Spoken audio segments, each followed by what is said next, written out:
नहीं देनी चाहिए और एक रहता है कि एक प्राइवेसी मेंटेन होनी तो चाहिए। ज्यादा छूट आप छूट चाहती हैं? छूट नहीं चाहते गुरुजी, जैसे लगता है कि कभी-कभी हमारे घर में हो जाता है कि अगर हमको बाहर स्टडी के लिए जाना है तो हमारे घर में ये रहा कि नहीं आप लड़की हैं तो आपको रहना चाहिए, नहीं बाहर जाना चाहिए। तो फिर आप स्टडी करने बाहर नहीं जाती? नहीं, मैं बाहर नहीं गई। ठीक है, तो आप क्या चाहती हैं कि आप भी बाहर जाती?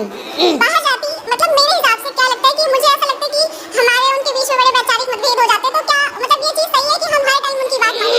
ऐसा है, देखो जैसे आपने कहा कि जमाना बदल गया, हम मॉडर्न हैं, आज का जमाना युग मॉडर्न युग है, लेकिन देखो पुराने जमाने में ना, पुराने जमाने की जो दादियाँ होती थी, पुराने जमाने की जो महिलाएं होती थी, वो गाय का गोबर उठाती थी।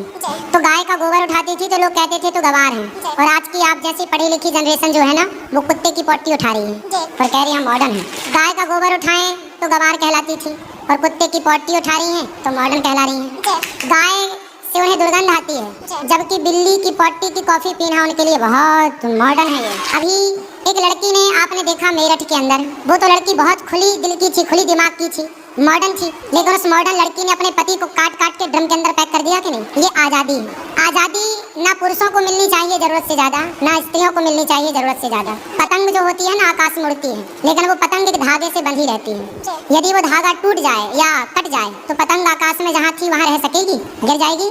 आप यदि बेटा सुरक्षित हो, सुखी हो, तो बस आपकी जो माँ बार बार आपको रोकती टोकती है, उसका रोकना टोकना ही आपको आगे बढ़ाने में सहयोग कर रही है। वो रोक टोक जरूरी है। सूर्पनखा को कोई रोकने वाला नहीं था।